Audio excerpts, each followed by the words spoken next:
ആറാം ക്ലാസ്സിലെ എൻ്റെ പ്രിയപ്പെട്ട കുട്ടികളെ, പരീക്ഷയ്ക്ക് വരാൻ ഏറ്റവും സാധ്യതയുള്ള കുറച്ച് ചോദ്യവും അതെങ്ങനെ എഴുതണമെന്നും നിങ്ങളോട് പറയാൻ വേണ്ടിയാണ് സാർ ഈ വീഡിയോയിൽ എത്തിയിരിക്കുന്നത്. കുഞ്ഞുമക്കളെല്ലാവരും കാണുക. നാളെ പരീക്ഷ എഴുതാൻ പോകുന്ന സമയത്ത് നിങ്ങൾക്ക് ഏറ്റവും എളുപ്പമായേക്കാവുന്ന അല്ലെങ്കിൽ വരാൻ ഏറ്റവും സാധ്യതയുള്ള ചോദ്യങ്ങളാണ് നമ്മൾ ഇന്ന് ചർച്ച ചെയ്യാൻ പോകുന്നത്.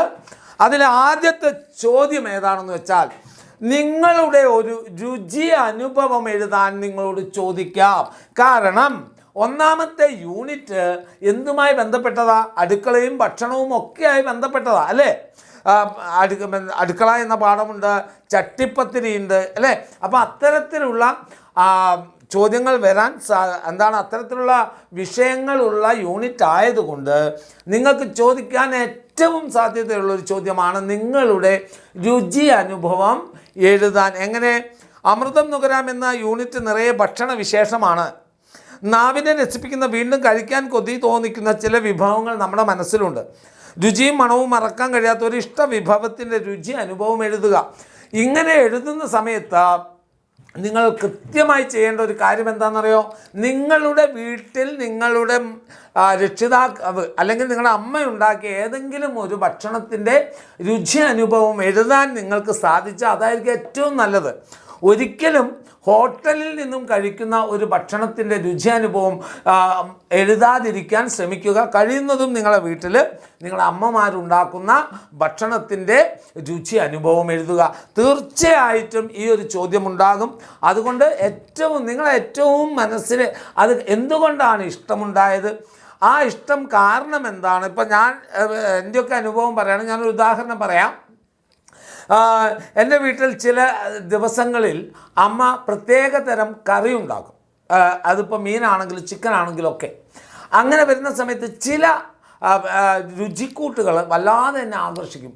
ഞാൻ അമ്മയോട് പറയാം, അമ്മ ആ രുചിക്കൂട്ട് തന്നെ വേണം കേട്ടോ ഈ പ്രാവശ്യം കറി ഉണ്ടാക്കുമ്പോഴും അങ്ങനെ നമ്മൾ പറയാറില്ലേ? അതുപോലെ നിങ്ങളുടെ മനസ്സിനെ ഏറ്റവും സ്വാധീനിച്ച, വീണ്ടും കഴിക്കാനും വീണ്ടും അതിൻ്റെ ഗന്ധം അനുഭവിക്കാനും ഒക്കെ നിങ്ങൾ ആഗ്രഹിക്കുന്ന ഒരു വിഭവത്തെക്കുറിച്ച് എഴുതണം. അത് വളരെ വ്യക്തമായി തന്നെ എഴുതുക.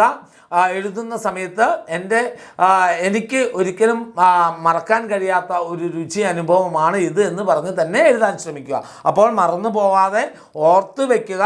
വരാൻ ഏറ്റവും സാധ്യതയുള്ള ഒരു ചോദ്യമാണ് നിങ്ങളുടെ രുചി അനുഭവം പങ്കുവയ്ക്കാൻ ഒരു ചോദ്യം. അതല്ല എങ്കിൽ അതോടൊപ്പം തന്നെ വരാൻ സാധ്യതയുള്ള മറ്റൊരു ചോദ്യം എന്താണെന്നറിയോ നിങ്ങൾക്ക്? നിങ്ങൾ ഉണ്ടാക്കിയ, അതായത് 6ാം ക്ലാസ്സിലെ കുഞ്ഞുങ്ങൾ ഉണ്ടാക്കിയ ഏതെങ്കിലും ഒരു പാചകത്തിൻ്റെ വിവിധ ഘട്ടങ്ങളെക്കുറിച്ച് എഴുതാൻ ചിലപ്പോൾ ചോദിക്കാം. ഒന്നുകിൽ നിങ്ങളോട് നിങ്ങളുടെ രുചി അനുഭവം ചോദിക്കാം. അതല്ലെങ്കിൽ മറ്റൊരു സാധ്യത ചോദ്യം ഏതാണ്?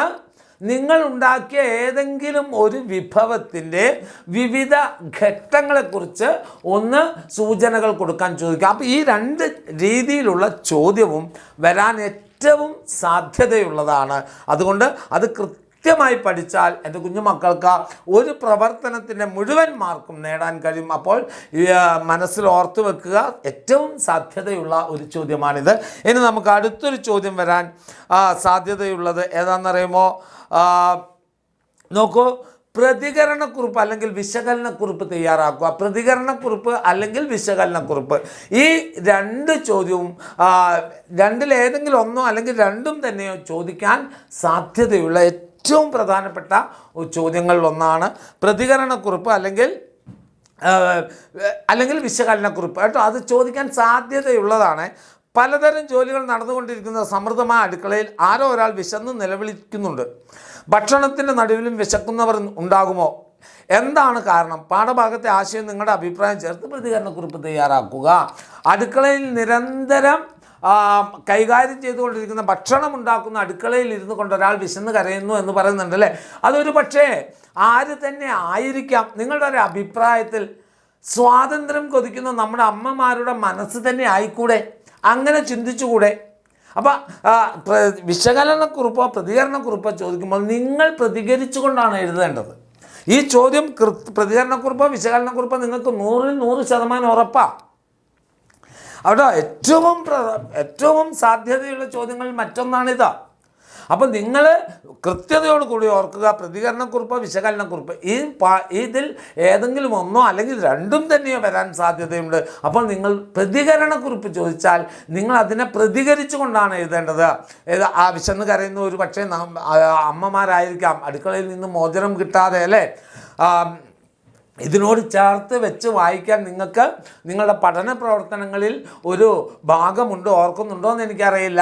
ഇവളോളം വൈകി ഉറങ്ങാറുണ്ടാവില്ല ഒരു നക്ഷത്രവും, ഇവളോളം നേരത്തെ ഉണരാറുണ്ടാവില്ല ഒരു സൂര്യനും എന്ന് പറഞ്ഞ ഒരു ഭാഗമുണ്ട്, അല്ലേ? ആറ്റൂർ രവിവർമ്മയുടെ സംക്രമണം എന്ന കവിതയിൽ നിന്നെടുത്ത് ഇല്ലേ? അതൊക്കെ ചേർത്ത് വെച്ചുകൊണ്ടായിരിക്കണം നിങ്ങൾ പ്രതികരണക്കുറിപ്പ് തയ്യാറാക്കേണ്ടത്. അപ്പോൾ നിങ്ങളുടെ അഭിപ്രായങ്ങൾ ഉണ്ടാവണം. തന്നിരിക്കുന്ന ചോദ്യത്തോട് നിങ്ങൾ പ്രതികരിച്ചുകൊണ്ട് എഴുതണം. അപ്പോൾ ആ രീതിയിൽ വേണം അത്തരം ചോദ്യങ്ങളെ നേരിടേണ്ടത്. ഇനി വിശകലനക്കുറിപ്പാണ് ചോദിക്കുന്നതെങ്കിലോ അതിനെ വിശകലനം ചെയ്യുക. തന്നിരിക്കുന്ന ചോദ്യത്തെ വിശകലനം ചെയ്ത് എഴുതുക, വിവരിച്ച് അതിന് എന്തെല്ലാം അഭിപ്രായങ്ങളും എന്തെല്ലാം സൂചനകളും എന്തെല്ലാം ആശയങ്ങളുമാണ് വേണ്ടത് അതെല്ലാം വിശകലനം ചെയ്ത് എഴുതുക എന്നതാണ് വിശകലനക്കുറിപ്പ് എന്നതുകൊണ്ട് ഉദ്ദേശിക്കുന്നത്. അടുക്കള എപ്പോഴും പണി ചെയ്തുകൊണ്ടിരിക്കുന്ന ആളാണ് അമ്മ. 2 കൈകൾ കൊണ്ട് എത്ര പണികളാണ് ചെയ്തു തീർക്കുന്നത്. കുടുംബത്തിന് വേണ്ടി അമ്മയുടെ അധ്വാനം വിശകലനം ചെയ്ത് കുറിപ്പ് തയ്യാറാക്കും. നമുക്കറിയാം, അതും അമ്മമാരെ കുറിച്ച് തന്നെയാണ് എഴുതാനുള്ളത്. നിങ്ങൾ എഴുന്നേൽക്കുന്നതിന് മുമ്പ് എഴുന്നേറ്റ് നിങ്ങളെ വിളിച്ചുണർത്തി നിങ്ങൾക്ക് ബെഡ് കോഫി തന്ന് തുടങ്ങുന്ന അമ്മയുടെ പ്രയാണം അവസാനിക്കുന്നത് അർദ്ധരാത്രി 10 മണിയോളം എത്തുമ്പോഴാണ്. ഇന്ന് നഗരത്തിലെ അമ്മമാർ അത്ര റിസ്ക് എടുക്കുന്നുണ്ടോ എന്നറിയില്ല. നാട്ടിൻപുറങ്ങളിലും ഗ്രാമങ്ങളിലൊക്കെ അമ്മമാർ ഇന്നും അങ്ങനെ തന്നെയാണ്. കുഞ്ഞുങ്ങളെ വിളിച്ചുണർത്താൻ വേണ്ടി അവർക്ക് മുന്നേ എഴുന്നേൽക്കുകയും അവർ ഉറങ്ങിക്കഴിഞ്ഞിട്ട് ഉറങ്ങുകയും ഒക്കെ ചെയ്യുന്നവർ അമ്മമാർ. ഈ കാര്യങ്ങളെ മുഴുവൻ വിശകലനം ചെയ്തുകൊണ്ടായിരിക്കണം നിങ്ങളുടെ വിശകലനക്കുറിപ്പ് എഴുതേണ്ടത്. അപ്പോൾ വിശകലനക്കുറിപ്പോ പ്രതികരണക്കുറിപ്പോ, അപ്പം പ്രതികരിക്കുക എന്ന് പറഞ്ഞാൽ നിങ്ങൾ അതിനെ പ്രതികരിക്കണം, നിങ്ങളുടെ അഭിപ്രായങ്ങൾ എഴുതണം. അതുപോലെ തന്നെ ഇത് ശരിയാണോ അതല്ല അതാണോ ശരി, ഇതൊക്കെ എഴുതേണ്ടതുണ്ട്. വിശകലനം എന്ന് പറഞ്ഞാൽ ആ തന്നിരിക്കുന്ന ചോദ്യത്തെ നിങ്ങളുടെ വീട്ടിലെ അനുഭവങ്ങളോ മറ്റനുഭവങ്ങളോ ഒക്കെ വെച്ചുകൊണ്ട് വിശകലനം ചെയ്ത് എഴുതാനാണ് വിശകലനക്കുറിപ്പ് എന്നതുകൊണ്ട് ഉദ്ദേശിക്കുന്നത്.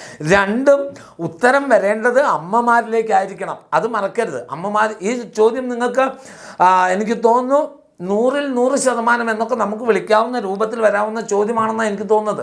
അതുപോലെ തന്നെ ഇതിനോട് ചേർത്ത് വായിക്കാവുന്ന മറ്റൊരു ചോദ്യം പറഞ്ഞാൽ എന്തായിരിക്കും മക്കളെ?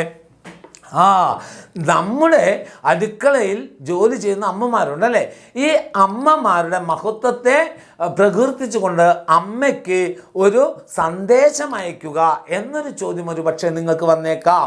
സന്ദേശം, പല രീതിയിലുള്ള സന്ദേശങ്ങൾ നിങ്ങൾ അറിയുന്നല്ലോ. ഇമെയിൽ സന്ദേശങ്ങൾ അറിയാം, വാട്സപ്പ് സന്ദേശങ്ങൾ അറിയാം, അങ്ങനെ ഒരുപാട് സന്ദേശങ്ങളൊക്കെ അറിയാം, അല്ലേ? അപ്പോൾ ഏതെങ്കിലും ഒരു അത്തരത്തിലൊരു ചോദ്യം വന്നാലും എൻ്റെ മക്കൾ എന്ത് ചെയ്യണം? അമ്മയെ പുകഴ്ത്തിക്കൊണ്ട് അല്ലെങ്കിൽ അമ്മയുടെ അധ്വാനം കണ്ടുകൊണ്ടുള്ള രൂപത്തിൽ വേണം മക്കൾ എഴുതാൻ. അപ്പോൾ വിശകലനക്കുറിപ്പോ പ്രതികരണക്കുറിപ്പോ നിങ്ങൾക്ക് വരാൻ ഏറ്റവും സാധ്യതയുള്ളതാണ്. ഓക്കെ ആണോ മക്കളെ? ഓക്കെ ആണോ? ഇനി അതുപോലെ തന്നെ വരാൻ സാധ്യതയുള്ള ഏറ്റവും സാധ്യതയുള്ള മറ്റൊരു ചോദ്യമാണ് മക്കളെ, ഡയറി കുറിപ്പ് തയ്യാറാക്കുക. ഡയറി കുറിപ്പ് പല രൂപത്തിൽ വരാം. നിങ്ങൾക്ക് ദരക്സ പ്രവീണിൻ്റെ ഒരു അനുഭവക്കുറിപ്പിനെ അന്നത്തെ രാത്രി എഴുതാൻ സാധ്യതയുള്ള ഡയറി കുറിപ്പ് എന്ന് പറഞ്ഞിട്ട് ആണ് വന്നത്. അഞ്ജുവിൻ്റെ അന്നത്തെ ഡയറി കുറിപ്പ്, അഞ്ജു എന്ന് പറഞ്ഞ ഒരു കുട്ടിയുടെ ഡയറി കുറിപ്പായിട്ടാണ് വരേണ്ടത്. ഡയറി കുറിപ്പ് എങ്ങനെ എഴുതേണ്ടതെന്നൊക്കെ നിങ്ങൾക്ക് അറിയാം. ഡയറി കുറിപ്പ് എഴുതുമ്പോൾ ദിവസം എഴുതണം, അതോടെ സത്യസന്ധമായ ഭാഷയായിരിക്കണം. അനുഭവങ്ങൾ പങ്കുവെക്കുന്നത് അനുഭവങ്ങൾ പങ്കുവെക്കാൻ പറ്റുന്ന രൂപത്തിലുള്ള തീവ്രമായ ഭാഷയായിരിക്കണം ഉപയോഗിക്കേണ്ടത്. അതായത് ഫീലിംഗ് ഉള്ള ഭാഷയായിരിക്കും, വൈകാരിക ഭാഷ ഉപയോഗിക്കണം. അതൊക്കെയാണ് ഡയറി കുറിപ്പിൻ്റെ ഇത്. അതുപോലെ തന്നെ ഇന്ന് അടുക്കളയുമായി ബന്ധപ്പെട്ട് ഇതുപോലുള്ള ഡയറി കുറിപ്പ് നിങ്ങളോട് ചോദിച്ചൂടെ? നിങ്ങളുടെ വീട്ടിൽ നിങ്ങളുടെ അമ്മമാരുടെ ഇന്നത്തെ പാചകത്തെക്കുറിച്ച് നിങ്ങൾക്ക് തോന്നിയ ഒരു അഭിപ്രായം രാത്രി നിങ്ങൾ എഴുതാൻ സാധ്യതയുള്ളൊരു ഡയറി കുറിപ്പ്. അപ്പം ഡയറി കുറിപ്പിൻ്റെ ഫോർമാറ്റ് പഠിച്ചാൽ ഒരു ഉത്തരം കൃത്യമായിട്ട് എഴുതാൻ നിങ്ങൾക്ക് സാധിക്കുമെന്നുള്ളത് കൂടെ ഓർത്ത് വെക്കുക. അതുപോലെ പത്രവാർത്തയ്ക്ക് സാധ്യതയുണ്ട്, അതുപോലെ കത്തിന് സാധ്യതയുണ്ട്.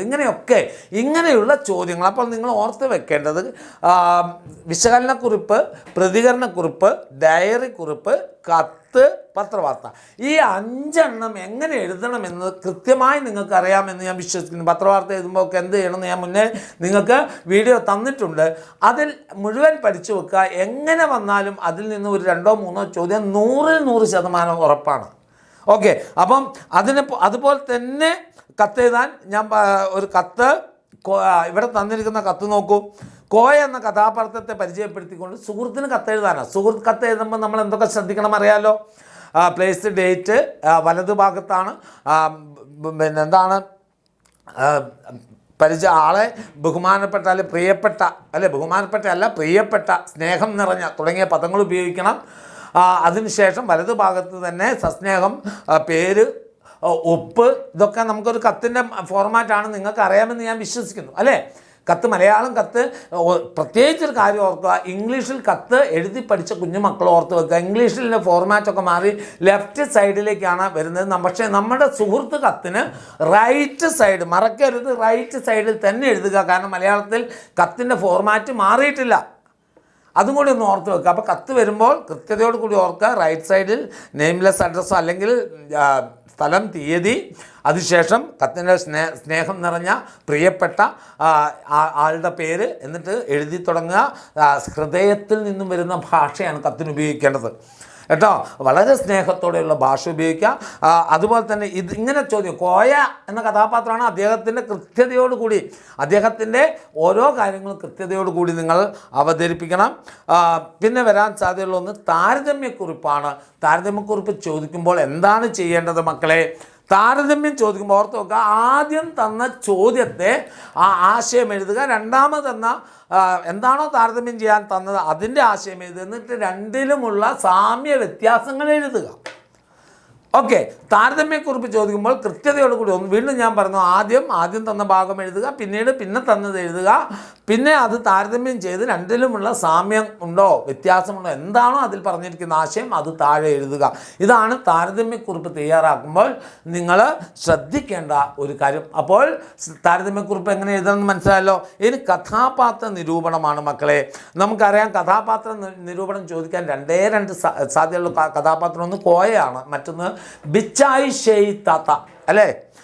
ബിച്ചായി ഷെയ് താത്ത വെരി ഇമ്പോർട്ടൻ്റ് ആയ കഥാപാത്രമാണ്. കഥാപാത്രം എഴുതുമ്പോൾ എന്തെല്ലാം ശ്രദ്ധിക്കണം? ബിച്ചായി ഷെയ് താത്തയുടെ പ്രവർത്തനങ്ങൾ, ചട്ടിപ്പത്തിരി ഉണ്ടാക്കുന്ന ഓരോ ഘട്ടങ്ങളിലും അവരുടെ ഇടപെടൽ, തനിക്കുള്ള അറിവ് മറ്റൊരു തലമുറ കൂടി, അതാണ് കൽമേയി മകളോട്, കൽമേയി താത്തയോട് അവിടെ ഇരുന്ന് അത് ചെയ്യാൻ പറഞ്ഞത് എന്താ? അത് പഠിക്കാൻ വേണ്ടിയാണ്. തൻ്റെ വരും തലമുറ ഇത് പഠിക്കണമെന്നുണ്ട്. അതുപോലെ തന്നെ ചെയ്യുന്ന പ്രവൃത്തിയിൽ 100% ഡെഡിക്കേറ്റഡ് ആണ്, അല്ലേ? ആത്മാർത്ഥമായ 100% ആത്മാർത്ഥത പുലർത്തിക്കൊണ്ടാണ് അവർ അത് ചെയ്യുന്നത്. ആവുന്നവരെ അവരനുഭവിക്കുന്ന ഒരു മാനസിക സംഘർഷമുണ്ട്, അല്ലേ? എന്താണ്, വിയർപ്പ് തുള്ളികൾ ഇറ്റ് വീഴുന്നത് പോലും ശ്രദ്ധിക്കാതെ അതിലേക്ക് മാത്രം ശ്രദ്ധിച്ചുകൊണ്ടുള്ള ആ കഥാപാത്രത്തിന് ആ പ്രത്യേകതകളെല്ലാം ചേർത്ത് വെച്ചുകൊണ്ടാണ് നിങ്ങൾ കഥാപാത്ര നിരൂപണം ചെയ്യേണ്ടത്. മനസ്സിലായോ മക്കളെ? അപ്പോൾ ഇത്രയും എഴുതിയാൽ നിങ്ങൾക്ക് 36, അല്ലേ, ഒരു എബവ് 30 മാർക്കിൻ്റെ ചോദ്യം നമ്മളിവിടെ പറഞ്ഞു കഴിഞ്ഞു. ഇതുപോലെ ചോദ്യം മാറിയാലും താരതമ്യം മാറില്ല. താരതമ്യക്കുറിപ്പ് എഴുതാൻ ചോദിക്കും, വിശകലനക്കുറിപ്പ് ചോദിക്കും, പ്രതികരണക്കുറിപ്പ് ചോദിക്കും, ഡയറിക്കുറിപ്പ് ചോദിക്കാം, കഥാപാത്ര നിരൂപണം ചോദിക്കാം. 5 പ്രവർത്തനം നമ്മൾ പഠിച്ചു കഴിഞ്ഞു, അല്ലേ? മുഴുവൻ മാർക്കിൻ്റെ ചോദ്യം ഈ രൂപത്തിൽ വന്നാൽ മുഴുവനും എഴുതാവുന്ന രൂപത്തിൽ നമ്മൾ എത്തിക്കഴിഞ്ഞു.